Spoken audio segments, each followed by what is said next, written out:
বন্ধুরা, আমি কিছু আমের আঁটি থেকে এই গাছগুলোকে প্যাকেটে ভরে চারাগুলো তৈরি করেছি। পরে এগুলোকে আমি গ্যাপটিং করব। যদি তোমরাও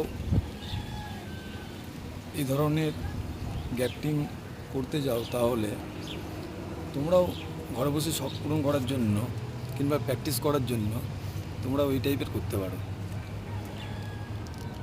এই 4 ইঞ্চি পলিথিন ব্যাগের মধ্যে আমি আমের আঁটিগুলো বসিয়ে রেখেছিলাম আজ থেকে 20 দিন আগে।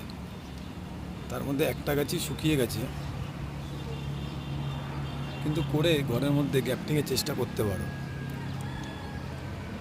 এগুলো আমাদের শখ, আমরা ছাদ বাগানি, তো করে চেষ্টা করো।